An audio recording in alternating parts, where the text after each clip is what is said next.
All right, and we are live. Give me just 1 second to share this out to my page, make it public. All right, now you guys can share it from my page as well.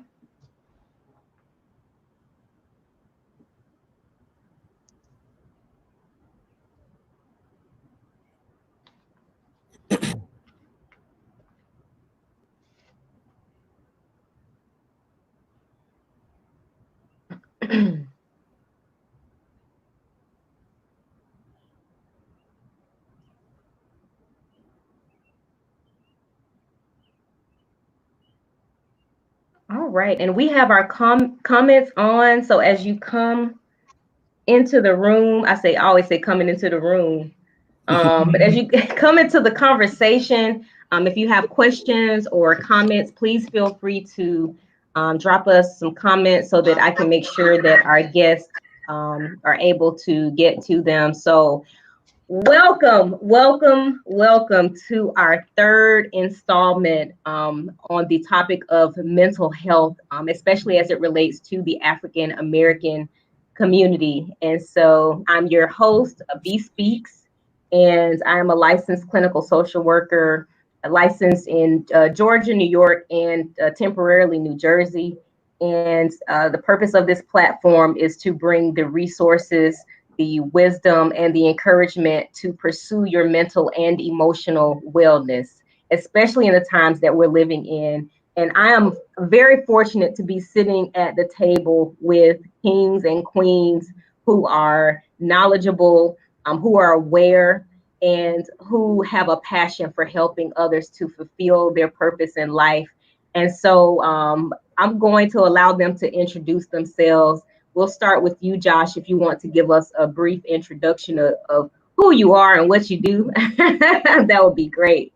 Sure. I am Josh Rogers, and originally from Memphis, Tennessee. Currently reside here in the Atlanta area. By trade, I am a community development consultant, but I also host what I think is a pretty dope podcast called The Jigsaw, and we talk about navigating the nuances of life, specifically as a Black person. And I'm just extra Black, love my Blackness, and super Right. excited about being a part of the conversation. Thank you, Josh, for being a part of the conversation. For sure. I look forward to everything that you have to share tonight. So, absolutely. Scott. Hey, thanks for having me back. My name is Scott Hayes. I'm a licensed clinical social worker. I work for the Department of Veterans Affairs, and got a couple of different jobs. Um, really just two.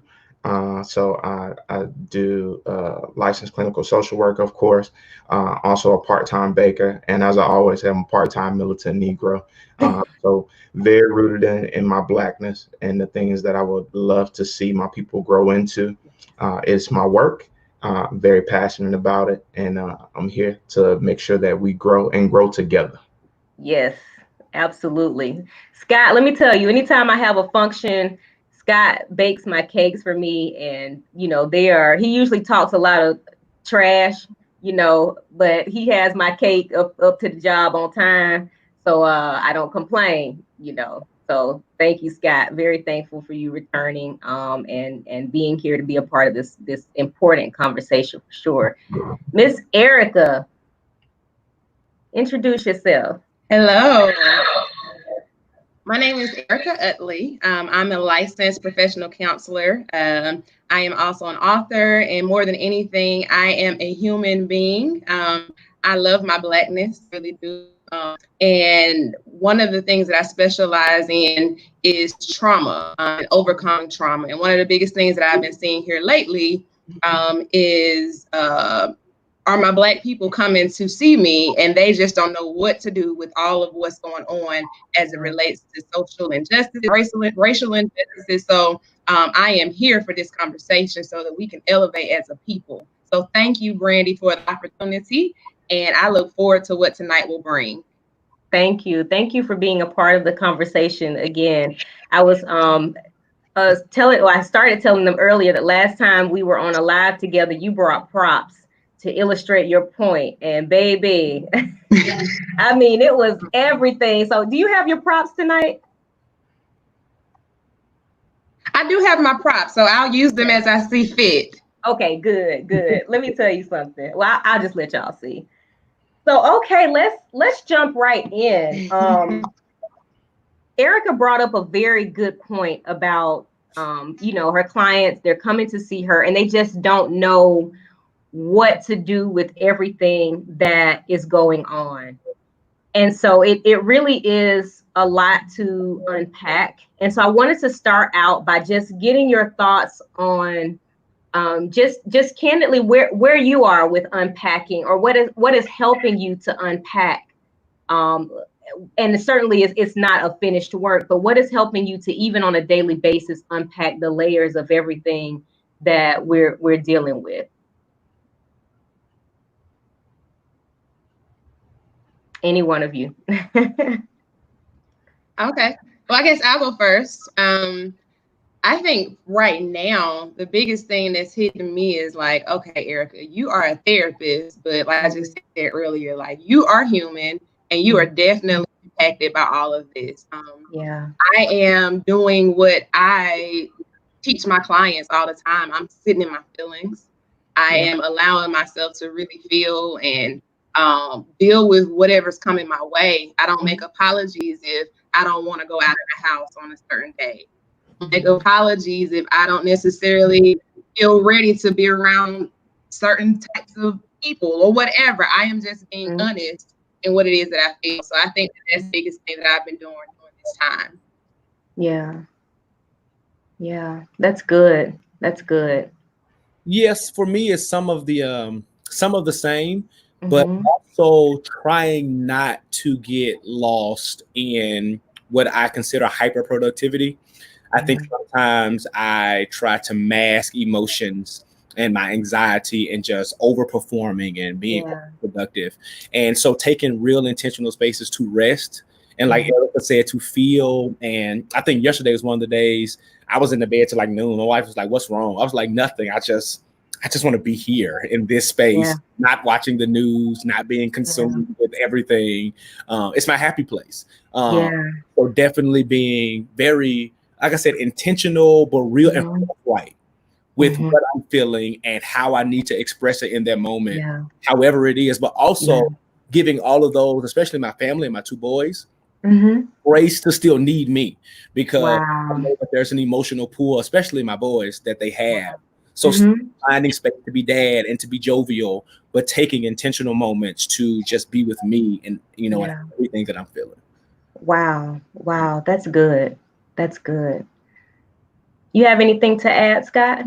Yeah, so for me, I think a lot of it is making sure that I am just saving space for myself, making sure that I'm being very intentional about self-care, the things that I do as far as rest is concerned, and also giving myself space to even, I feel like this is my work. I've been very intentional about that, very verbal about feeling like this is my portion of the work. So what has helped me not become overwhelmed is saying that I understand that there's a lot of work to be done, but also understand that there's space for everybody at the table and whatever your expertise is. And so I'm kind of zeroing in on what my expertise is, what I can give my people back for free.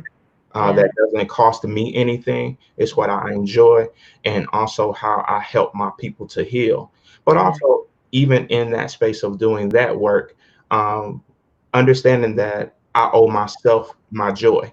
So the other day I found myself not wanting to post this picture of a family moment, or of my wife and of some family doing something that we enjoy.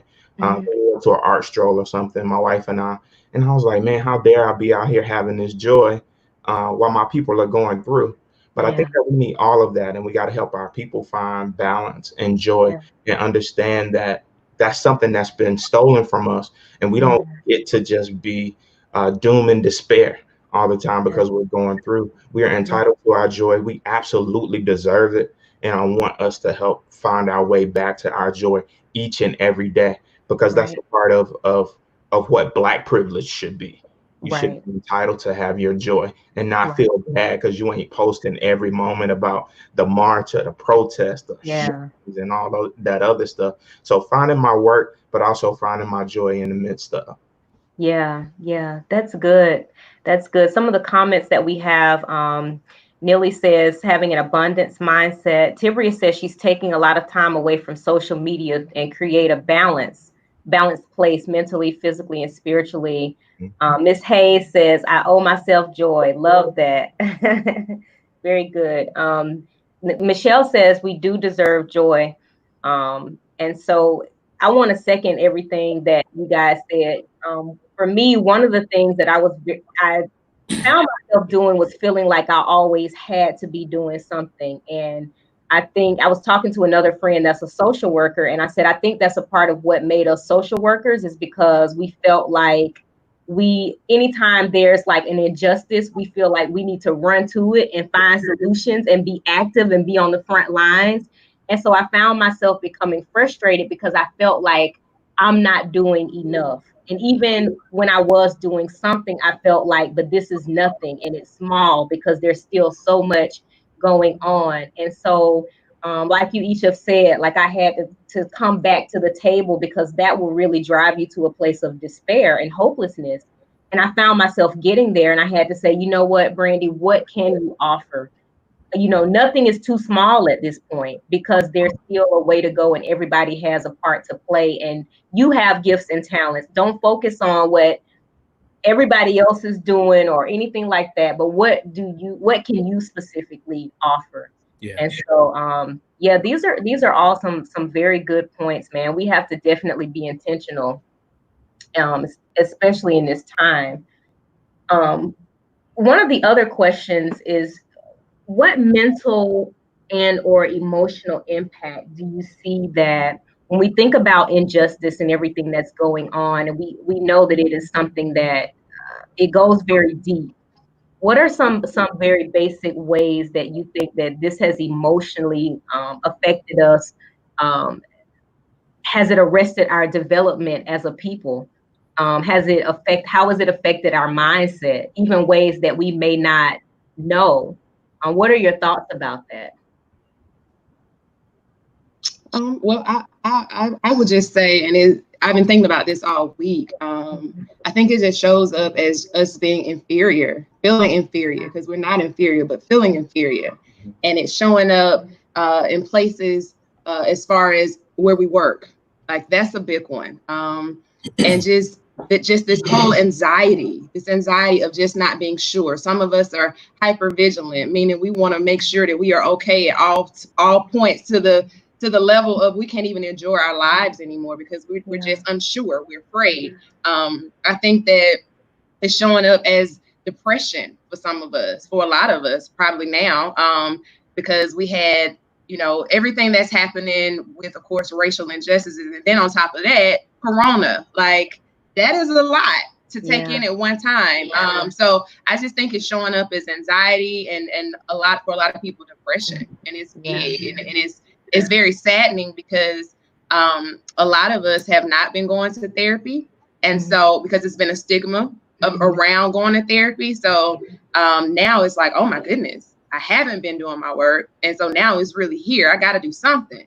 And that could be very difficult. Yeah, for sure. For sure. There are definitely layers. Like it's like everyday life and then COVID-19 and then everything else that's going on. So yeah, absolutely. Absolutely. I think we're definitely seeing like compound trauma. Is definitely like trauma on top of trauma on top of trauma on top of trauma. And what I see on social media and what I hear my people say, my friends, a lot of times the way that they're identifying is you hear us say, I'm tired. Yeah. I'm exhausted. Yeah. I'm mentally drained.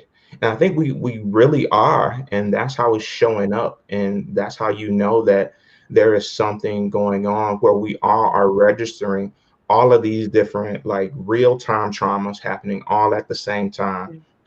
Everybody's talking about coronavirus, about race-based trauma, about racial injustice, and then you have voter suppression, and then you have all these other things. You hear people talking about like the increase in domestic violence inside the household because people are having to be in the same place at the same time. And we are trying to figure out, how in the hell do I navigate this new regular life? And it is literally and figuratively exhausting. And of course we have to figure that out, but we also have to figure out ways that we can navigate around some things that don't have to make us tired. So for me, I've decided to remove a certain number of things that I just don't have to get involved with. So as it relates to racial injustice and the unrest and, you know, politics, there's certain things I'm not getting ready to engage in. I'm not getting ready to educate any other people about things that they can look up for themselves. I'm not going to get involved in political arguments about statue removals, about what company is doing what, if they're sincere about it. I'm not even getting ready to argue with people about Juneteenth, which was a lot of what was going on today. And also, I think you just have to know, like, we have to have energy for this fight. Yeah, we are in the fight, and I think that is okay for you. Sometimes some of us are in this fight on this level, on this mental health level. Some of us are using our other platforms. People are putting out songs if that's what they do. Some people are just living, right? Just getting by in this moment. And I think that that's even okay for people, and you have to be okay with that much. And my thing lately has been making sure that we get to a point of thriving over surviving, right? But if today you're just surviving, you're just getting through the day without cussing anybody out, I think that that's okay. And we have to come back and then do the work and say, okay, well, is there anything that I can maybe add tomorrow that will help me, you know, contribute to the work that has to be done? And even if tomorrow is just surviving, that within itself is still okay. You don't have to be exhausted, like fighting these fights that are unnecessary fights with folks that really don't care about you. Right. That's good. That's good stuff. Josh, did you want to add? Yeah, I want to kind of expand what Scott was saying, that just with us being tired, I think part of that is that we don't ever seem to catch a break. And even when we find ourselves just living right here in Atlanta, this fake Wakanda, because it's not real. We're driving. Wait, this ain't Wakanda? We're not in Wakanda? Wait a minute. Hold up. This ain't Wakanda. Josh, now you could have told me this off air. You gonna wait till we get on air to break this kind of news to me? And I'm gonna tell you one reason why is because even when we're just existing, driving downtown, we are constantly reminded of markers of oppression. Allen Boulevard is named after a racist mayor who very openly created redlining, so much so that he built a wall where Black people could not penetrate to move into white neighborhoods. And the ironic part about that street is that it leads us to the Center for Civil and Human Rights. We have Grady Hospital, where a majority of Black and brown people have to go to receive care. That's also named after a starch racist. How many of our Jewish brothers and sisters are going to be admitted into Adolf Hitler Memorial? So it's like on a consistent basis, whether it's our healthcare, we're just driving down the street, even with the statues. While I am very with you, don't have the energy to keep explaining stuff because I'm not your consultant. Because after a while, you want to be educated, you're going to get an invoice. But even with I'm constantly always reminded of the trauma. I'm reminded of the oppression. So even going back to what we said in the beginning, we must have intentional spaces where we take back our joy, really live in it, and kind of separate ourselves, not from reality, but even if it's just a break for the moment, take our own breaks, because even just living, it seems like we don't get the chance to do that. Wow. Listen, when I tell y'all we got an amen corner over here in these comments, I feel like I need to. I'm about to throw my shoe. Listen, throw the shoe. I feel like I should have had an organ player over here. Listen, y'all are going in, and I love it. Like this is real talk. Scott says, when we ask about feelings, Scott says a sense of outrage, sense of loss and depression, but we must rally around each other and pull together to push on. Absolutely. Neely says it's overwhelming. Absolutely, absolutely. Tibri is agreeing with Scott, creating our boundaries. Ms. Verna says, mentally tired of seeing continued murders and mistreatment of Black people at the hands of authority, but I'm encouraged by the Rainbow Coalition of Races that are standing with us and saying that this is not okay. One of the things that my mom said to me, and my mom was a child around the time that Martin Luther King was murdered.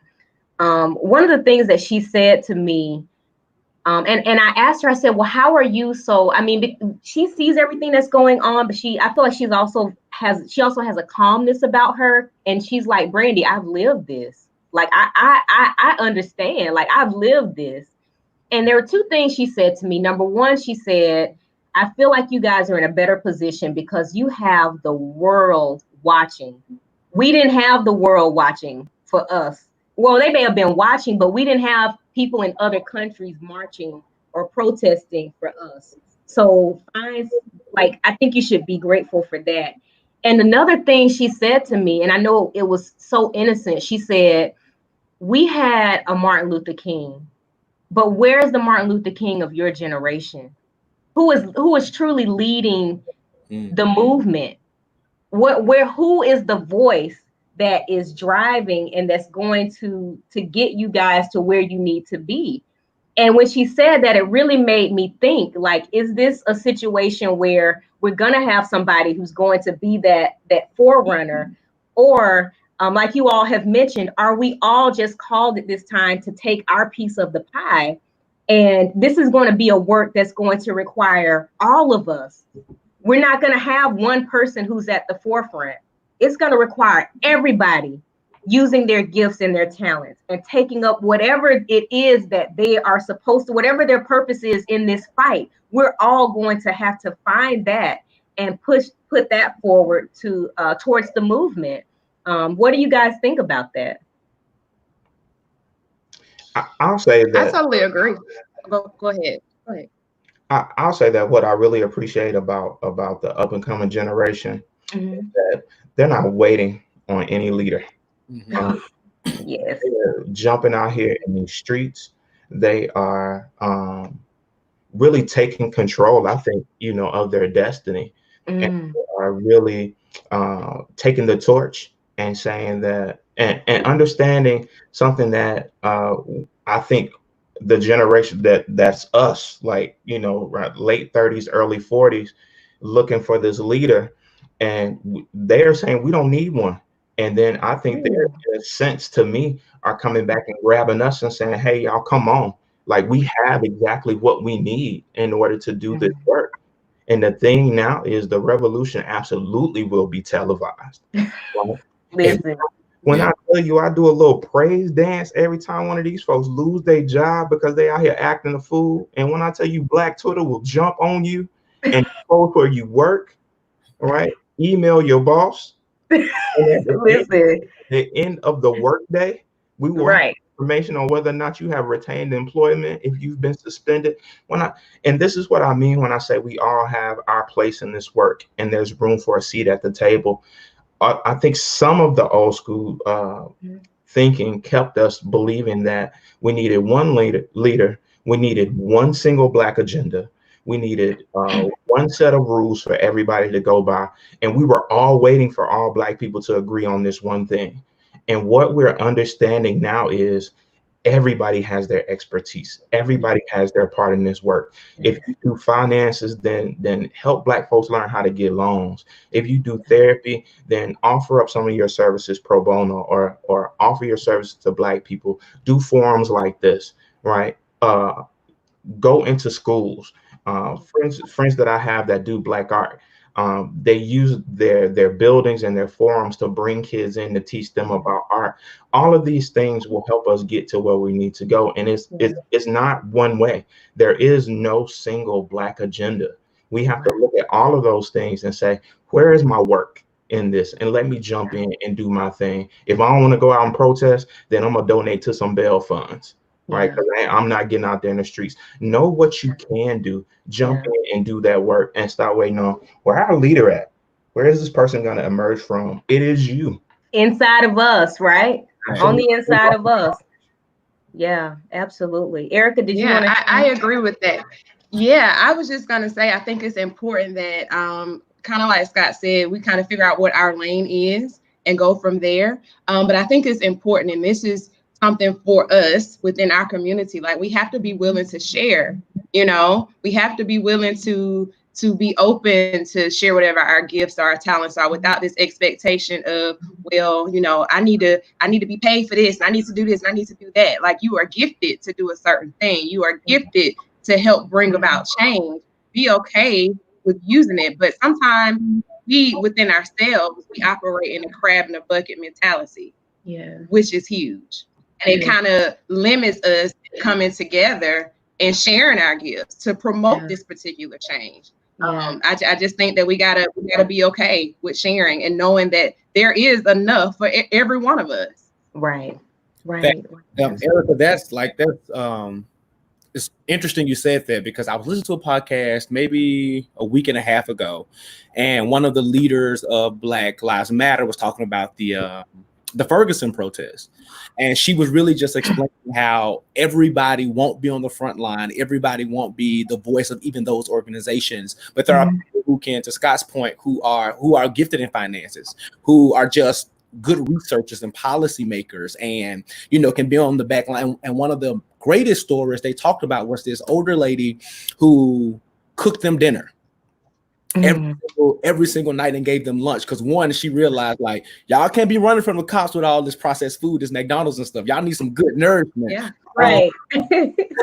But she also opened up her home for reprieve. She cooked like Thanksgiving dinner when some of them stayed over throughout the holidays because they were no longer with their families. And I think even moments like that, where there may not be one voice, I think Black is the movement. Black is the voice. All out there together. So even if it is Big Mama who's providing, you know what I'm saying, the dinners and the water and whatever, like, she's important, you know what I'm saying, because she's providing the nourishment and the energy. Or even if it's, you know what I'm saying, like you said, forums like these, or just even creatives creating shirts and creating phrases and sayings that are not always $55 to profit, you know what I'm saying, off of what's going on. You know what I'm saying, but just figuring out what we're gifted to do, what our talents are, and taking that utility and putting it back into the earth. So I don't know that we will have another Martin Luther King, as great as he was. I don't know that we'll have another Malcolm X, but I do think what we're seeing now is the emergence of all the Abernathys and everybody who was, you know what I'm saying, on the side now pushing forward and really pushing the movement. So if we're looking for a soul voice, I think we're going to be lost and be looking forever. But I really think Black is the movement. Black is the voice. And Black is the voice. As long as we stand together and really bring everything we got within our communities, then there's legit no stopping us. Wow. That's good. I mean, listen, this is so good. A whole amen corner over here again in the comments. Like, you guys are really, like, just really helping me, like, as far as like shifting my mindset already about this thing, and even me being able to take my place in this movement. And I know that you're helping a lot of others as well. So we need to get Black is the Movement on some t-shirts. So Josh, I'm gonna need you to get that appropriately trademarked or copyrighted or whatever you got to do.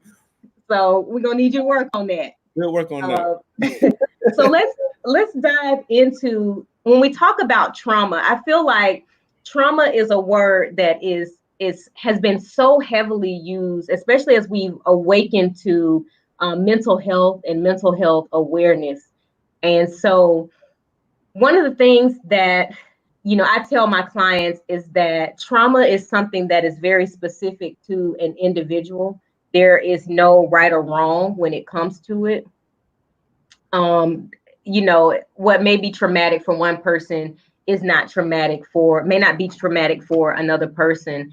And so my definition, and this is just my definition, but I want you all to kind of give your definition as well. So I always advise when someone asks me, hey, well, Brandy, how do you define trauma?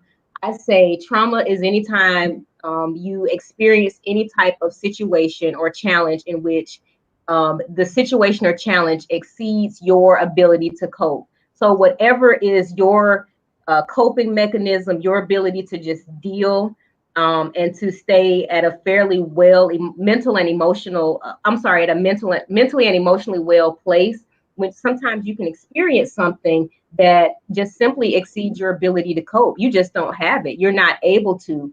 What often happens is that we go into a fight or flight response, and that is a protective mechanism. But what ends up happening is when we're no longer in that danger, then that fight or flight response is still happening to us. And so that's when we're getting trauma responses, because you're no longer in that situation, but your brain and your mind and your body are responding as if you are, even when you are not, right? And so I want you all to go around and define, when we talk about trauma, and even when we talk about trauma in this particular time, what does that bring up for you? Look, that sounds so therapeutic. What does that bring up for you? But what is that? How do you define that? Or when you hear that, what do you think about? When you hear the word trauma, what do you think about? Goodness, the first thing I think about is just a deeply disturbing and distressing experience that will sometimes, if not all times, attack every area of your life. Spiritual, emotionally, mentally, financially. It just shows up, and we don't necessarily have the appropriate coping skills to overcome it. We have no idea, we have no idea what to do with this thing. And it's kind of like you said, even when that particular situation has passed, it's still going on within our bodies. It's still showing up in our physical health. It's still showing up in our mental health. So I just feel like it's just a deeply disturbing experience that a lot of us, most of us, probably all of us have gone through. And we just got to figure out what to do with it. We just don't know what to do with it. Yeah, that's good. Yeah, I agree. One particular way it shows up for me, or has shown up, is the minimization of who I am. And I think it comes from this protective kind of ancestral thing where, I can't be too this because they're going to think that, or I can't be too that. And it's traumatizing in the sense, because I went to like a black high school, inner city, like, you know what I'm saying? There was one girl in the whole school. Wow. There were moments, because I was the smart kid, right? I was pushed into environments and to programs where a lot of people didn't look like me. So there was a lot of questioning of who I am. So sometimes I had to balance, like, either proving myself or either living up to this urban guy while still being like, I can be smart too. You know what I'm saying? Yeah. Of, like I said, minimization of who I really was. And even as I navigated adulthood, still trying to figure out what their journey is, and in different spaces, being super authentic to my blackness, being degreed after degreed after degreed, and admitting that I like my chicken wings fried hard with lemon pepper sprinkles on them. You know what I'm saying? I mean, come on now. So I think in that, you know what I'm saying, trying to figure out my trauma is the trauma of figuring out the duality of my blackness, where I can be all of these different things and still be black and okay with that. And sometimes I think a lot of us are not okay. As much as we are bold and we're representing, I still think some of us, especially us in corporate America, that's a whole nother conversation. Oh yeah. Struggling with, am I okay presenting all of me like this? And it is a mind battle. So it's really this kind of psychology thing that goes on, you know what I'm saying, that really impacts, your thinking, that goes into your presentation and all of it. So that's my trauma, you know what I'm saying? Right. That's so good. I want to piggyback here, and then we'll go to Scott. I did an interview last week with a magazine from my alma mater. I went to a PWI. And so, which is a predominantly white institution. And there was, of course, a smaller population of African Americans. And Josh, I totally identify with even going to college. One of the things that the gentleman asked me was, well, what was your experience like attending college? And how are you tying all that in with everything that's happening right now? Like, he wanted to know that aspect of it. Like, looking back at your college experience and what's going on now, like, what is your take on it? And now I realize that there were definitely moments where I felt at times intimidated, and it wasn't because anybody did anything to me, but like you said, it was just being in the environment. Do I belong here? I think a part of me had that imposter syndrome. Do I even belong here? Yeah. You know, is it, you know, am I smart enough to be here? Is it going to be uncovered that I'm not even smart enough to be at this college? You know what I'm saying? Or at this university? And so I definitely identify with that. Like, and now thinking back on it, like, I see how all of that played out. And I think even as we went to college and we achieved certain things and we went into corporate America, I feel like maybe for a lot of us, we thought that we have made it. Like, I have finally reached a level where any doubt that you had about me as an African American is gone because I have achieved certain things. But then you realize, like, wait a minute, that's not true. That's not the truth. It still is what it is. You know what I'm saying? So yeah, I can definitely understand where you're going with that, Josh. Scott, do you want to chime in? Just a little bit. So okay. I think for me, where my trauma has showed up for me has been when I've built this very nice and well-framed system that involves me having all of these skills and my book knowledge and all these other things. And then some life event happens that makes me question my enoughness. And that will bring up all kinds of trauma for me. That within itself is traumatizing because I pride myself on being prepared, on knowing what it is that I know. And then regular ass life happens to Scott Hayes, the licensed clinical social worker who has all of this book knowledge. And it is my trauma and it is traumatizing for me to be in a situation where I have all of this book knowledge. It's the equivalent for me of failing an open book test. Wow. Of knowing how to do this stuff, having 20 years of expertise in it, and then regular life happening to me and me not being able to put into practice the stuff that I sell every day. And that's how my trauma shows up. That's what trauma is for me, is that again, like Erica said, that deeply disturbing, distressing. I do not know what I'm doing for myself. So how can I help other people? Is that thing that makes you question, am I enough? Listen, what the hell I'm talking about?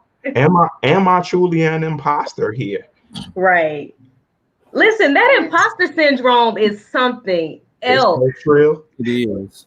Like, it's I think real. we forget. It's real. Like, I mean, I think we forget that we cannot heal ourselves. Like, we think that as therapists, you know, and as influencers or what have you, we think like I have the answers because people pay me for my coaching or my therapy or what have you. And then, like you said, regular life happens and it's like, okay, what am I supposed to do with this?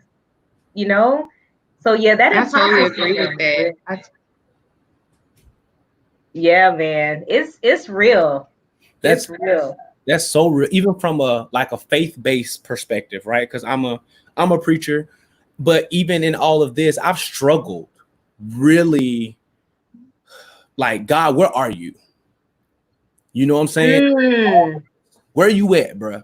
And having to, even today, I was at a rally and was pulled on because they trust my voice and let's speak to this. And I'm like, I don't have a lot to say. And it was, we talked about some of the leaders of the movement. It was my grandma who had to encourage me, to say that in the midst of it all, Josh, God is still real. And even talking through it with her, trying to figure out how can you make that declaration and God is seemingly not present. I'm just gonna black my screen out for a little minute. Listen, I need to have me a little moment. I'm just gonna disappear for y'all. Just go ahead. I'm about to have me a little moment real quick.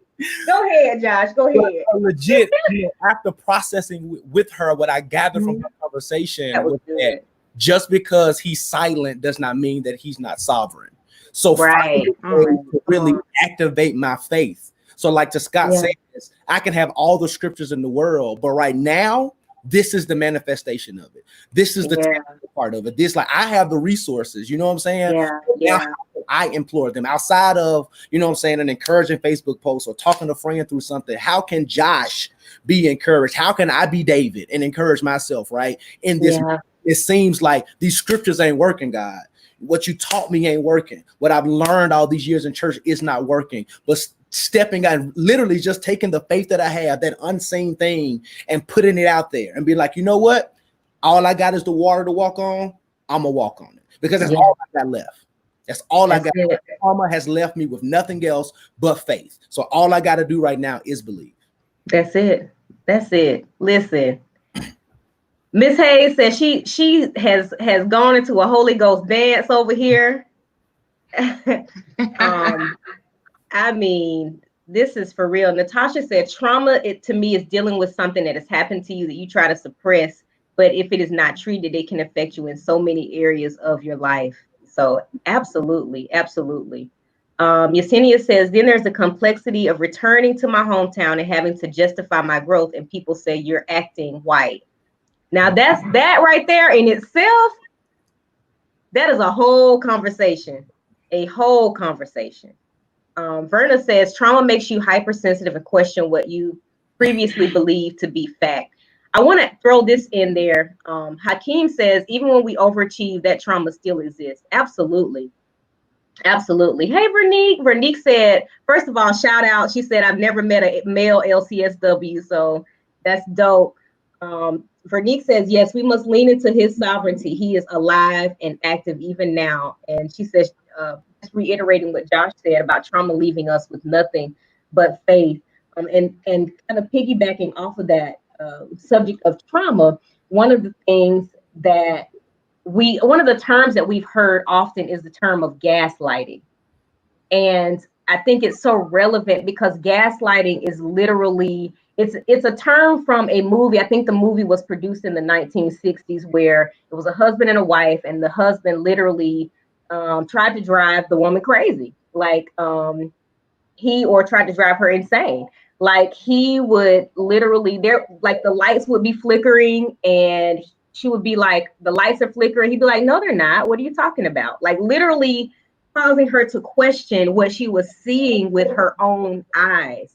And I think that perhaps one of the, and I shared this with Scott earlier, I think one of the things that has been most triggering for me, and especially when everything first started kind of rising to the surface, was our thoughts and our feelings being minimized, because it's like I'm experiencing this and I'm living this as an African American, and you're telling me, no, it's not really that serious. No, that's not really how it happened. No, they didn't really mean it that way. They didn't really mean to do that. That's gaslighting, fam.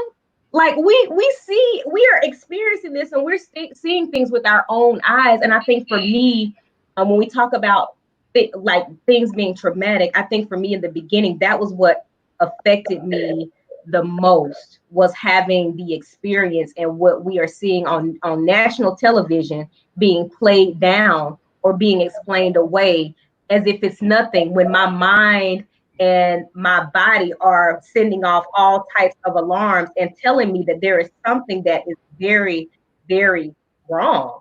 And so I wanted to just get your thoughts about that. Well, I can start off on that. I think that we have to really look at the history. Mm-hmm. And while you were talking, I was thinking about Willie Lynch and the making of a slave. And that entire letter, every time I run across it, it just sends all kind of chills through my bodies, because this thing is real. This thing has been systematic for us. And one of the things that was a part of that letter was, hey, we make the slaves trust us. Like, you are to trust us. You're supposed to trust the white man. And so I really feel like that is still kind of embedded in our minds.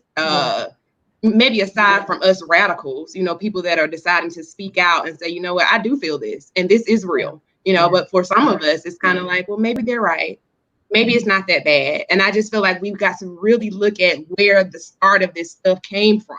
You know, a lot of times we forget about the history of it and how it's really been embedded into our minds, into our hearts. And it's like, okay, we can do the work today. It's the surface work. It's so much deeper than that. It's so much deeper than that. I mean, I have in my past, and I thought about this, and I was like, oh, that's so bad, Erica. It's so bad. I would think about, you know, maybe patronizing a business. And because of this trust factor that's been embedded in my mind through over the years and through history, I would say, you know what, I don't want to go to a black business. I'm gonna go to a white business. I think that, you know, they gonna do it better. And that is just so wrong. But when I think about it, where did that come from? Who told me that is the right thing? And so I just think we got to really look into our history. That's my thought on that. Yeah. Wow. Good stuff. Scott, Josh, do you have any thoughts? Yeah. So, you know, well, I have a couple of different thoughts. So I really believe that anybody who enters into my space, right, you have to present here as an ally, right? And a part of being an ally in regard to being in relationship, any type of relationship with Scott Hayes, means that you do not get to deny what my experience is. And when people are gaslighting you, the number one thing that they're doing is attempting to negate your experience or attempting to get you to see or experience life through their lens, or to minimize what your light is, right? Darkness in and of itself is not a thing. It's the absence of a thing. So you don't get to tell me that my light does not exist, right? My light is here. This is the way that I've experienced the world. And if you are here and attempting to be in relationship with me, then at baseline, we honor each other's experiences. And when you start gaslighting and trying to tell me that that's not real, that didn't happen, the world is not what you see in front of your face, that's not allyship. And I'm not here for anything that exists outside of allyship.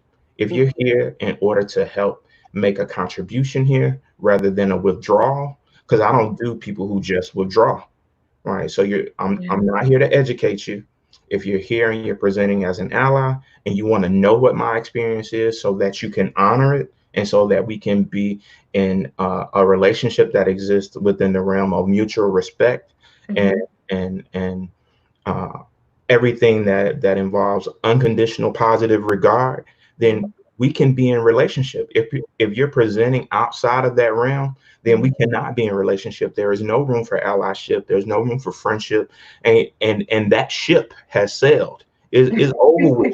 Scott said the ship is gone. Listen, it's Scressful with a K, and I can't do Scressful no more. I'm done with that part of it. If we can be in relationship and we can honor each other's experiences, then we can learn from each other and we can grow and we can be better. Anything that involves me negating you or you negating me or my experiences, it ain't gonna work. Yeah. Wow. That is so true. And even beyond our white folk, I think the most discouraging gaslighting comes from other POCs. And because they love to hide behind this general umbrella of people of color until it's time to do something for Black folk. And I will never dismiss, like Scott says, your experience, your own level of discrimination and prejudice.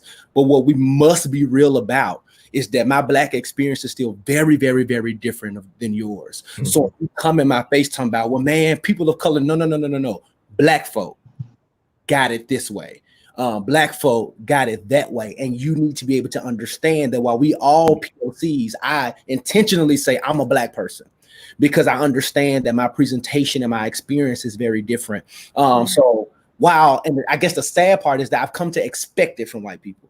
And, you know, like Erica said, some of us are radical. We call it out, you know, and we do some of the surface work and, you know, all the type of things. But it is my Asian colleagues, it is my Hispanic colleagues, it is my Native American colleagues, and any other person that identifies under this umbrella POC that's trying to generalize my experience and generalize what I'm going through, and it's just not the same. You know what I'm saying? And the moment we can be united in being an ally, or what I like to call an accomplice, because if you really want to do the work, I need you really working.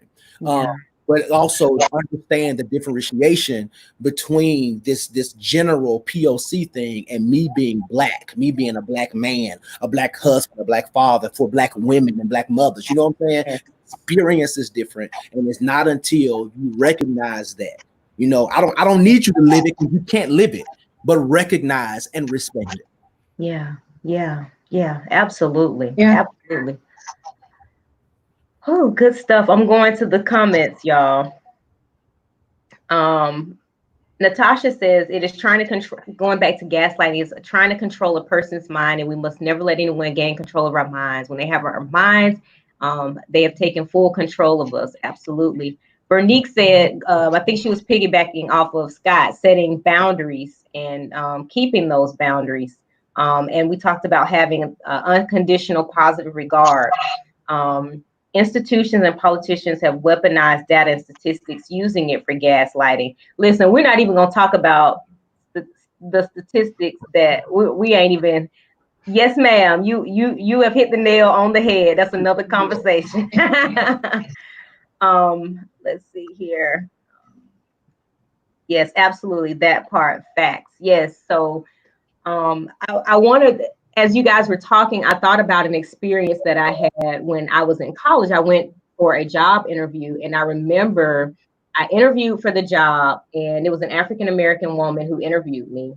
And I'll never forget, one of the things that she told me was that the person who had left the job was a Caucasian, and she was also a college student. And she said, you know, we typically, the last time we hire a Black girl, she didn't do her job. You know how that works, right? Like, she just came in and she didn't, you know, she played on her phone all day, and she was just very like loud. She didn't get anything done. So yeah, we typically don't, you know, but you know how Black people can be, right?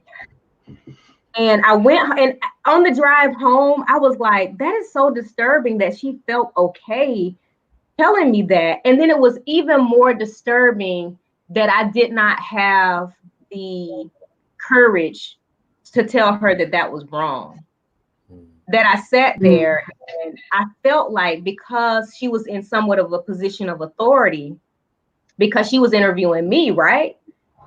I didn't have the courage to tell her that that was highly inappropriate for her to tell me that. And it was hurtful to see another sister telling me that. And then it was like, what was her purpose in telling me that? You know what I mean? And so she called me like 2 hours later and said, well, Ms. Stinson, we wanted to, you know, let you know that you got the job. You know, we want to bring you on. And I told her, I said, I'm good. I don't want it. Because by that time I had really processed what had happened. And I was like, if that's your mindset, and going back to what you said, Erica, like, a lot of people do have that mindset when it comes to us and other people of color. And we have to, like, this work is so many different layers, and we really have to examine what our mindsets are and what they have been, even on an individual level. So yeah, this is deep, man. Like, we got a lot of work to do, basically. I'm going to go. Vernique says, having to hold your tongue in spaces where there is a power differential is also traumatic. Yeah, it definitely can be, for sure. For sure. Are you guys able to see the comments as well? No, we can't see. No? Okay. No. Oh man, I'm sorry. I've been leaving y'all out. Vernique says, why does it have to be a Black girl? Why couldn't she just be a trash employee on her own? They created a whole system based on experience. That's it. Absolutely. I agree. I will never forget that. Like, there's a lot of things that I do and do not remember about college, but let me tell you, that's something that I will never forget. Ever, ever, ever. Tosh says she was brainwashed by white colleagues to think all Black women won't work. Yep, absolutely. Absolutely. So, all right. So can I comment on that? Okay, come on. Well, I just want to talk about real quick this idea of assimilation. where we kind of, as Black people, we just kind of go with the culture that we think is the one on the horizon, the better culture. And I kind of see this from that comment that was just shared. You know, they kind of brainwashed her to believe this about her Black sister. You know what I mean? Yeah. And it's like, that part right there, I think more than anything, that becomes very dangerous when we're talking about Black being the movement, right? And so I think that we got to be very mindful of this assimilation thing. Have we adopted these mindsets about our very own people? You know, have we abandoned what we know to be true about ourselves so that we can take on this other cultural frame of thought? It's just something that came up. I want to jump in there because I want to talk about something this not all that recent of a revelation, but still I feel like it's something that we need to discuss, right? So a couple of years ago, I actually taught a class to some young people about code switching, and right now I know that I'll never do that again. And number two, this whole idea that we have of what code switching is, right? And code switching is basically rooted in this idea that we are Black and we talk this way around our friends. And when we get to work, we have to talk this other way and we have to operate in our expertise and this other thing. And what I'm noticing, I was talking to my wife about this the other day, is that code switching almost promotes this idea that white is right, and you have to speak like them and operate like them to be in their spaces. And it goes back to like how we reinforce our own not enoughness. And when we do that, and when we teach our people that type of thing, because code switching is well known amongst all of us, whether we know what it actually is, we do it. We get in it, we'll be on the phone with our homeboy going into the office and be talking about how we're going to chop it up later and how we're going to do all these other things, how we're going to kick it this weekend, and get in the elevator, going up to your floor. And, hi, Josh, how was your weekend? You know, and it's this, it's who I am is not enough, right? And that I need to assimilate in order to be in this world when I can really be myself. That within itself is traumatizing because I got to be this person at home with my family. I got to be this other person when I go here. And then I got to go to work and be a whole different other person. And I got to try to make all of those things mesh together. And really, who the hell am I? Who am I supposed to be in this space? And when do I get to be me? So you getting ready to get all of Sky Hayes. You getting ready to get these 2 earrings that are in my ear. You probably getting ready to get a cuss word or 2. Or 3. Or 3. I try to limit myself, but you know, whatever it is, you're gonna get me, but you're gonna get my expertise. It's gonna be the only thing that I'm mixing in is gonna be my authentic self. I'm gonna give you a disclaimer that it comes with my own life experience, and I'm gonna try to tell you that, hey, this is me. This is what I have experienced. I'm not saying that this is the way that you should live your life, but this is how I live. This is how I enjoyed my weekend with my friends. This is what we did. I'm not switching it up for nobody. Because again, that leads to this exhaustion that we have, right? And there's so many things that we have to do right now in this work that I ain't got time to be trying to be somebody else for you. Like I'm showing up as best I can in this space. And I'm doing everything up in here not to flip every table y'all own in here. Right. So let me come in here and be my authentic self. Right. That's so good. And I think it was my most recent corporate experience that made me stop code switching. One reason was because I worked in a small office in Atlanta full of all men, and I was like the only Black dude there. So oftentimes I felt this pressure not to be me. But then there was I remember one day we were leaving lunch and it just broke. And they were talking about some music they were listening to, and it was some white band. And they asked me, and they threw in like Jay-Z and stuff to kind of bring me into the conversation. I just ignored it. But then they went back to, I think it was, what's that girl name? The evil one, not Katy Perry, but Taylor Swift. That one. They brought her up. They were just talking about how great her music was, and like, Josh, do you know Taylor Swift? I'm like, I'm familiar with who she is. You like her music? music? I was like, no. They was like, why not? I said, I really haven't listened to it. And they was like, well, why not? I said, because I'm disinterested. And and that was it. Like, I didn't have to put on a facade for you. I don't want to listen to her music. It doesn't make me hate white people, but that ain't what I want to listen to. And frankly, I don't want to talk about Jay-Z with you either, because you're only bringing it up because you feel like I know it. And to be honest, I didn't really hit the Jay-Z train until about 5 years ago, because I didn't really grow up listening to a lot of rap. So you don't know my experience. You're generalizing my blackness. And you know what I'm saying? It's all these assumptions that we feel like sometimes we have to live up to, that is not necessary. So going back to Scott's point, like, I think the reason why we've been so conditioned to code switch is because we do have this white is good, black is bad, but also because there's this expectation from the other side that they have this one view of what blackness is.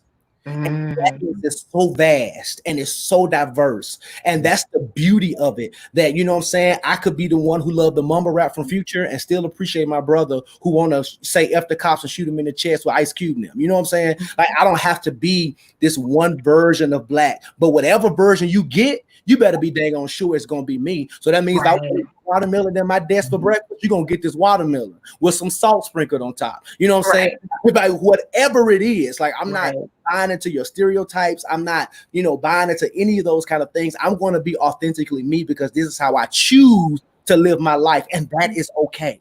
Right. And it's going to always be okay. Right.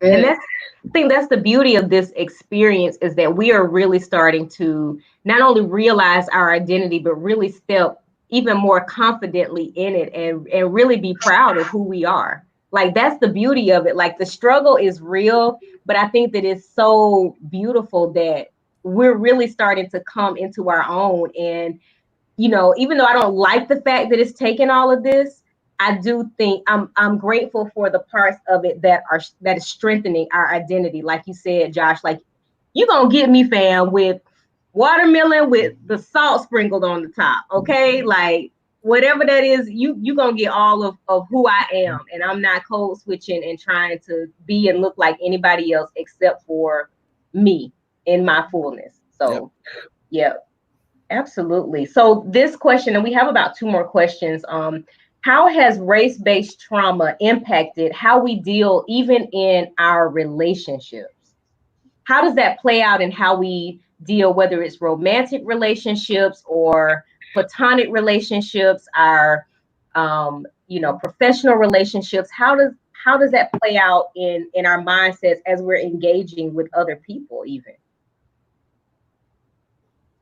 I think for me, it's made me be more mindful of my folk, more mindful and more intentional about checking on them. And even Black people that I see in passing, I'm truly wanting to know how you are. It's not a how you doing. It's that second part that I say, no, how are you? Like, how are you coping? I'm really asking that question, like, what's going on? How is this impacting you? Let's have these conversations. Let's talk about how we're being impacted as Black people. How is this playing? How is this showing up in my family? Right? How is it showing up amongst my friend group? How are we really and truly coping? I think one of the things that's really done my spirit well is that I'm noticing my people just be more mindful of each other. When we see each other out, we really like giving some, it's not a passing, it's I get some looks that say, I see you, and when I get that head nod, it's a, I see you. It's these unspoken comforts of Blackness that I enjoy so much. When I tell you, I've seen all the Juneteenth t-shirts, I've seen all my people dip in, and where we would really be tearing each other down for not knowing what Juneteenth is, people putting up a message to say, this is what it is. It's okay if you don't know, come on in. And we here, right? And telling those folks who even act like they allies, like, you wanted to be invited to the cookout, shout it, is the cookout. Is where we doing the work at. This is where it's at right here. But being mindful of all those things and of people who really want to be in your space and having those conversations that say, hey, I care about you. I'm holding space for you. And I'm extending some grace for you if we misstep over each other, and doing some internal correction without fighting, because we become exhausted when we fight each other, when we are on the same team. Yes. Yeah. Yes, that's good stuff. Yeah, I agree with that. Tasha said it's like when Obama got elected. Listen, it almost made me shout right there. Listen, let me tell y'all something. I had a whole nother attitude when Obama got elected. Like, it was just a whole nother thing. Like you said, it was just this unspoken, like, yeah, like you pass somebody on the street, like, yeah, we did that, fam. Like, we got him in there. Like, he was in there. You know what I'm saying? So, yeah, it's a beautiful thing, man. People have really, I was telling a friend earlier, I was like, man, we've really shown up for Juneteenth, man. This has been amazing. Like, as a matter of fact, if y'all hear some fireworks go off, like, the people in my neighborhood have already gone in the group chat. Like, we just letting y'all know we sending it off on tonight. Like, we doing our July 4th fireworks tonight. So if you hear some popping and banging and all of that, you know, it's nobody's shooting. It's just my neighbors have decided that they setting it off for real tonight. So when Scott talked about the cookout, it made me think about how I do relationships. I am a lot more intentional now about keeping the proper spaces very sacred. Yeah. And it's just like, if you ain't with it, you ain't with it. You know what I'm saying? And we don't have the capacity, you know what I'm saying, to, again, to Scott's point, to be explaining to a whole bunch of folk what it is, but doing the internal work. So while we all here in the cookout, right, let's talk. You know what I'm saying? Because if you don't understand, it is not my job right now to expose you. It is my job right now to educate you, to put you on, to make sure that, you know what I'm saying, we're doing all that we can together, holding my brothers accountable by how we treat our women, having necessary conversations with everybody so that we can have, we can understand our experiences. Because, you know what I'm saying, even though I am Black, I understand my privilege as a cisgendered man. You know what I'm saying? So sometimes checking that and being able to sit in that, you know what I'm saying, being accountable to sometimes knowing that I'm not always right. I don't always get it right. So making sure that the sacred spaces are sacred and not necessarily hiding anything or sweeping dirt under the rug, but also being intentional with our own community and making sure if we're going to be in this cookout, that we use it in ways to educate, to inform, Going back to our earlier comment with Erica, utilizing our gifts at the cookout, you know what I'm saying? Registering our brothers and sisters to vote, informing them about healthcare, informing them about finances, helping them out with their traumas, all of these different spaces. So I've been much, much, much more intentional about how I share and how I interact and understanding the real sacredness of my bonds and relationships, specifically with my kinfolk, who may be my skinfolk, but for real, my kinfolk. You know what I'm saying? Understanding that sacredness. Yeah, that's good. That's good. I think one of the things for me, even on a very basic level, has been understanding that even the people in my most immediate circle, that there are days and times that they don't have the capacity to carry my stuff. So not being offended if I need to talk and or I have something going on and they're dealing too. And and sometimes we can tend to become offended because we're like, but fam, you're supposed to be my friend. Like, I'm supposed to be able to call you and we talk this thing out. But if they say like, hey, and giving them the space to say and having those conversations where they can say, hey, I just can't do it today. Like, I am emotionally spent and I just can't carry your stuff today. My hands are full. Maybe tomorrow, but I really need to get myself together today, and not taking that personal, and understanding that just like I'm going through stuff, going through regular life and COVID-19 and social, fighting for social justice, they're doing the same thing. And so just giving them the space to tell me no when they don't have the capacity for my stuff at that particular time. So I think that has been a game changer for me during this time, for sure. Yeah, I agree with that, B, because that even happened today. I was going through a few little things and I'm like, let me just call my best friend. And it hit me as soon as I sent the text just to see if she was available. It was like, wait, let me ask her if she has the capacity to hear what I got going on today. Yeah. And when I asked her, she said, not really. And I had to be okay with that. Yeah. You know, I think with all of this going on, I think it really has us, I think it's going to allow us to do a lot more self-reflection, because almost always it's like, okay, let's reach out to somebody when I'm going through something. Yeah. Sometimes the answers are just in, you know what I mean? And just being able to be quiet. Yeah. And allowing yourself to deal on your own. Yeah. Yeah, I agree.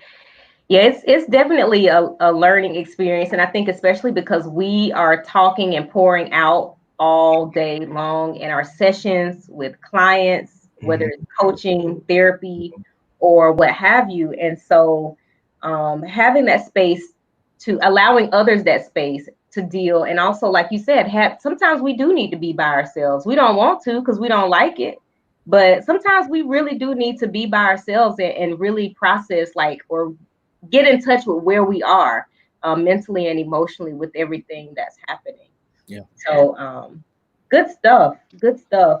My next question is, how do we move forward from this space towards healing? And anytime I've done or been a part of a mental health discussion, it's like a never-ending discussion that we could probably have forever and ever and ever, because it's so deep. But how do we move forward, man? Like, what's next? Like, are we just gonna chill here for a little bit and just deal with the trauma and just try to make it through each day? Like, what should be our next steps? Because I think it was you, Josh, who said, I think it was Josh or Scott, one of y'all said, yeah, I'm sure both of y'all said, something similar, but we have to get to the point to where we're able to fight. We still have to have strength for the fight, because we do have a road ahead of us. So how do we tackle our own, or take responsibility for our mental and emotional wellness during this time? What are some very practical things that we can do? What's a starting place for anybody that may be watching and they may be feeling hopeless or maybe feeling overwhelmed? What's a good starting place? I'll say. Well, I would say. Go ahead, Erica. Okay. I would say, just really very simplistic, allowing yourself to feel. We have mastered the art of distraction, and I think that it's very important that we just deal with what we got going on. I will say this: it's very important that don't just sit there forever. Yeah. Some of us have a tendency to just sit for days and weeks and months and even years. But I would say, have yourself a moment. Yeah. Be in that experience. And don't feel bad about not being okay. Yeah. I think that's like the biggest thing. Just sitting with your feelings and being okay with that. Yeah. So not judging yourself because of how you feel or where you are. Yeah. Okay. Right. Very good. Good stuff. Yeah. For me, I have this idea of, like, I'm saying this over and over again to people that I love, and also to myself, is that I get to be both and, right? And none of these things that are happening with all this compound trauma do I have to pick either or. I get to be both and. I get to be my human self, and to understand my humanity, and to honor it, to honor the way that I feel.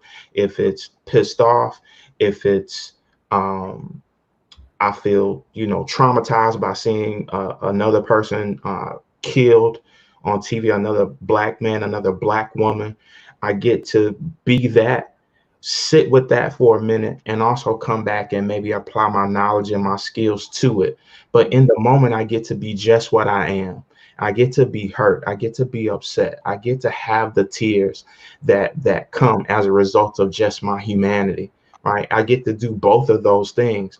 I don't have to pick this one thing over the other thing. I don't get to reprimand myself. I get to save space for those feelings and to give myself grace for feeling the way that I feel. And also then to do something about it. But if I can't do nothing about it on Friday night because I ain't feeling that, because I need to stew with that for just a moment and figure out what my path to healing is going to be, then that's okay too. Yeah. I get to be not okay in this moment and do something about it on tomorrow, right? I get to go in March and then come home and do nothing for a little while. I get to this idea that there has to be one path to healing, and that the way that I get to healing should be the way that you get to healing. It's just not a real thing. I'm both and, not either or, in any capacity of my life. And those things will be okay. And I get to find my own way. And then when I find my own way, I get to shine my light, but also accept that that doesn't have to be the next person's path. I can share that information and not believe that it has to be the next person's path, or get pissed off with them when I give them advice and they don't take it. Yeah. Absolutely. Absolutely. So it sounds like also you're allowing the complexity of the healing process to be what it is. Mhm. Like you're accepting that healing can be a very complex thing, and you're not judging yourself when it is complex.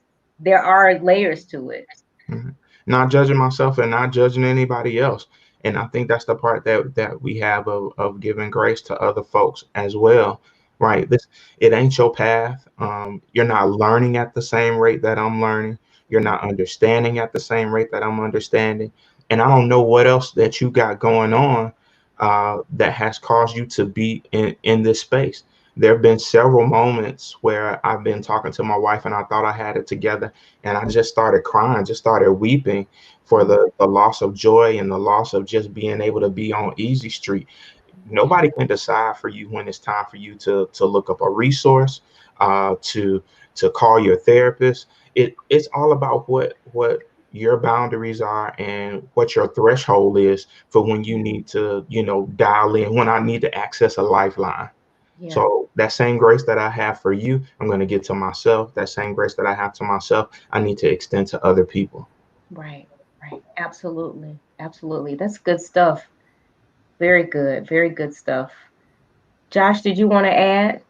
Yeah, just quickly, because I agree with both Erica and Scott, but I think another part of it is, and it's kind of been discussed, it's just finding or understanding what your next actionable step is, and then mitigating the range of emotions with those steps, right? So to Scott's point, I could figure it out. Bam, this is what I want to do, but today I'm pissed off about it.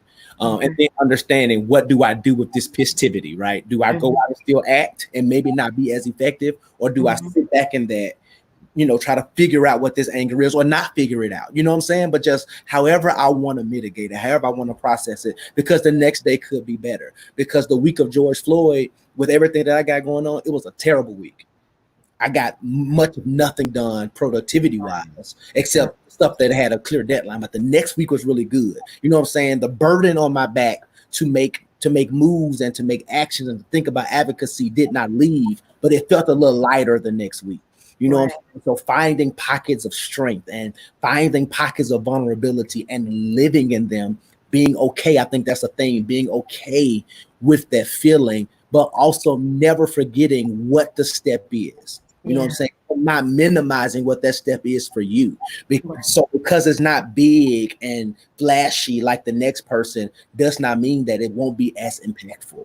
And it doesn't even have to be showy or on social media or out loud. It could very well be you journaling and keeping it as a, you know what I'm saying, as something for you, as your actions, just so you don't cuss nobody out, right? Those are actionable steps, just so you can be the best person in your household. So I just think, understanding where you are right now, figuring out what your new one step is, and living in the range that comes with that.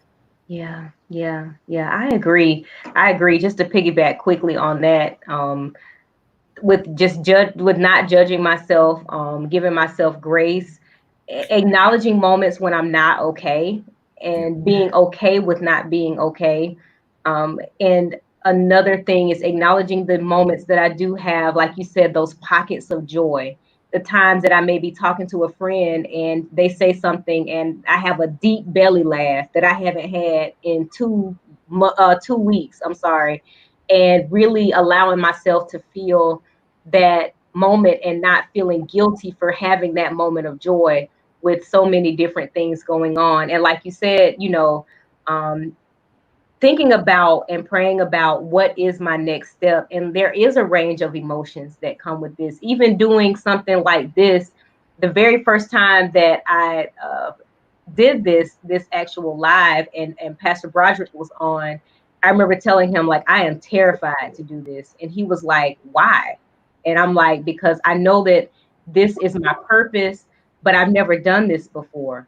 And he was like, okay, but you still gonna do it, right? Like I need you to push past that. And there was a range of emotions and just turmoil that I went through to even be able to push past that fear and to be able to do it. And so I think it's a very real thing, that, and acknowledging that with each step is going to come a range of emotions, and being okay with filtering through those emotions, sitting with them a little bit. But whatever we do, I think that it's important that we keep moving forward. That's the biggest thing, is not being still and staying still. Take a moment, rest, catch your breath, but get back in the race, man. Like, stop on the sideline, get a drink of water, lace up your shoes again, and get back in the race, because that's just where we're at, So in terms of, as we're talking about next steps and we're talking about, let's say, therapy, let's talk about some resources that anyone who is either watching, listening, or may catch the replay, when it comes to finding a therapist. I always recommend Psychology Today. Like, that is a very good resource for locating a therapist. And of course, there are a lot of people who want who are African American, who would prefer an African American therapist, just because they want a sense of that camaraderie and that sense of understanding. Do you guys have anything to add in terms of recommendations for anyone? I told y'all the fireworks were gonna start, so just never mind that, okay? But for anyone who may be looking for a therapist or considering it, what recommendations would you have? Erica, are you taking new clients? What's going on, y'all? Talk to the people. Well, I too recommend people to Psychology Today. But here recently, I've been doing like a lot of research on therapy for Black girls. Mm-hmm. And I find for those of us that are looking for, and this is for Black women, those of us that are looking for therapists that are, like us, we have a wide range of therapists on that particular platform.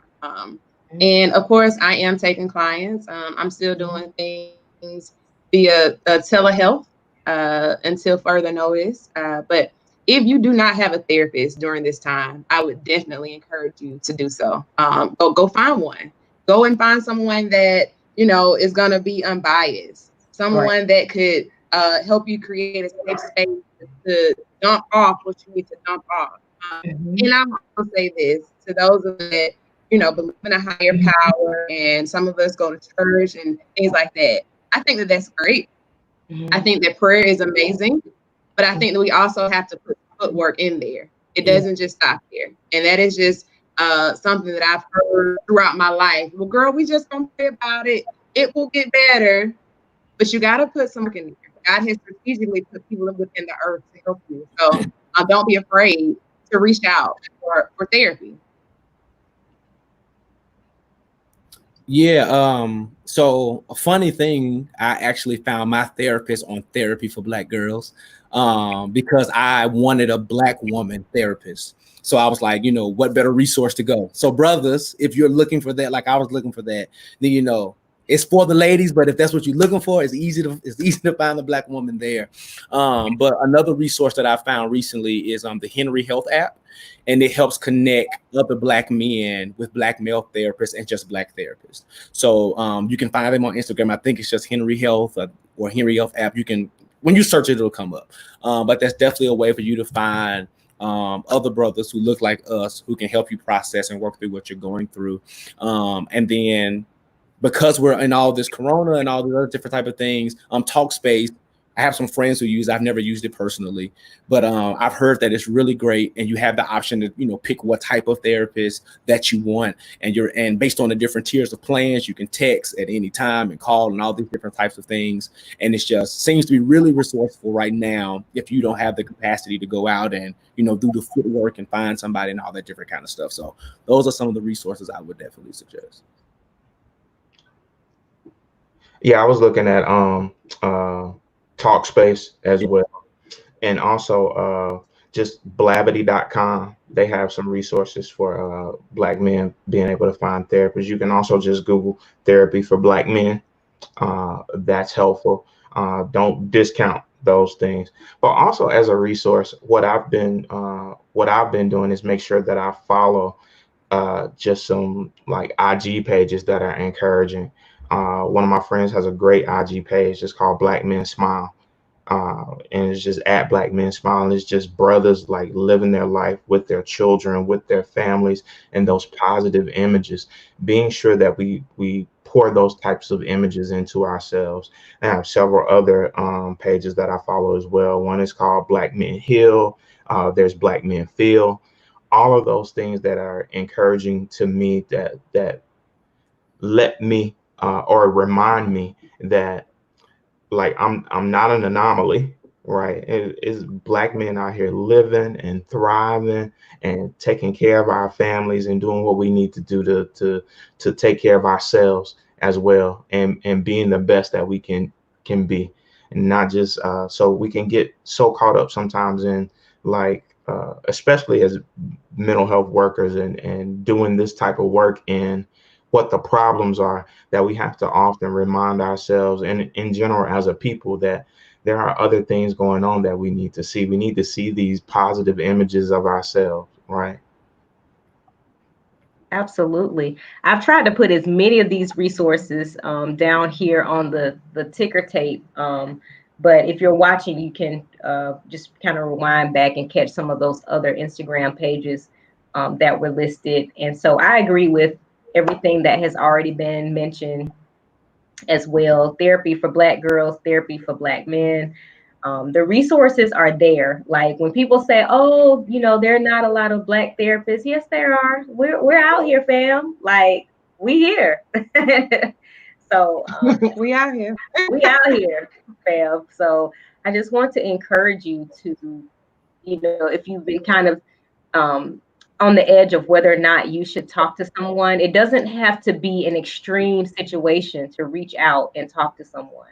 You know, if you're feeling overwhelmed in even the slightest, you don't even have to feel overwhelmed. If you just say, you know what, I really need to be able to talk to someone about what's going on and bounce some of this stuff off of someone, I would say reach out. You know, contact, if you are working full time, you may have an EAP, explore that option with your employer. You know, call your insurance company and ask them what your mental health or your behavioral health benefits are, so that you can know, okay, if you go and see, you know, a therapist, what is the cost? Are you going to pay a copay? If you go and see a psychologist or a psychiatrist, what are those costs? And also there are clinicians who have sliding fee scales where if you don't have insurance, they actually have mitigated the cost of their sessions to accommodate for situations in which an individual may be paying out of pocket. And so those are all some options.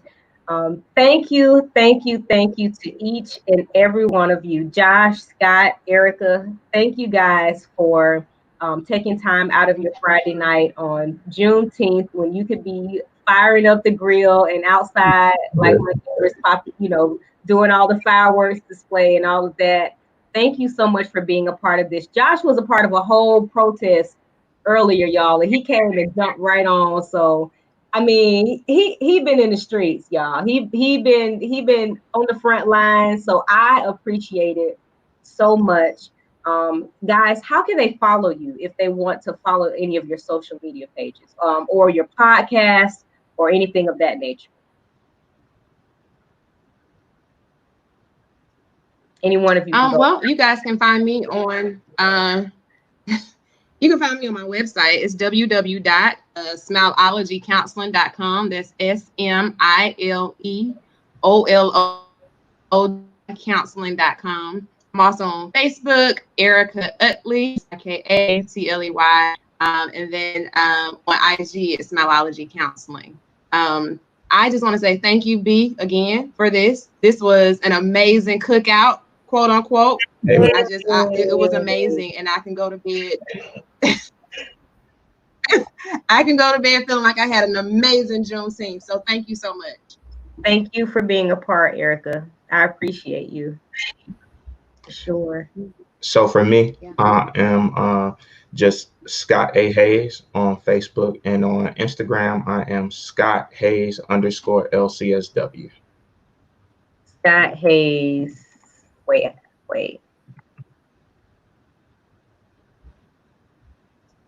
_LCSW. Okay. Yes, ma'am.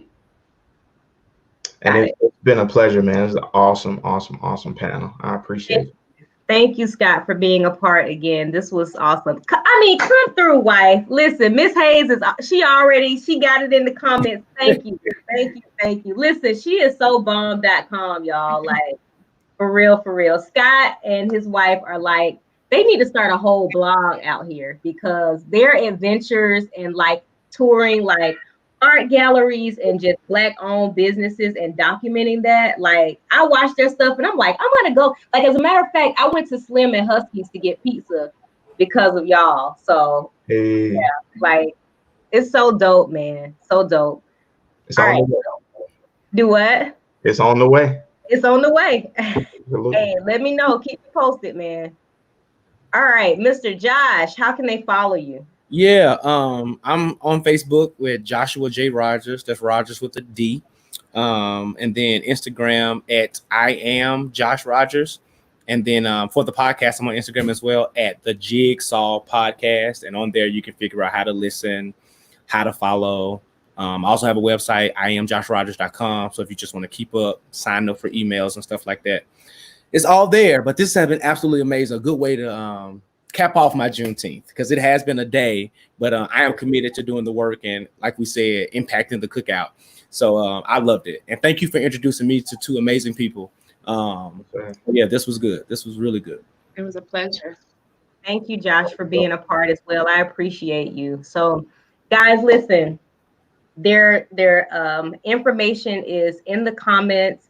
Please feel free to, go to their websites, follow them, listen in to Josh's podcast, keep up with them because, I chose you guys because all of you have had a voice, whether you know it or not, in not only just this part, this time, but just as a whole. Like, you have a voice and you're not afraid to speak and to be transparent. And so I wanted that as a part of this particular conversation. So I just want to encourage all of you to keep doing the work that you're doing, keep being bold, keep being confident, because your truth is needed, it's valuable, and most importantly, it is healing. So I thank you all for being a part, and we are signing out. Peace, y'all. Good night, y'all.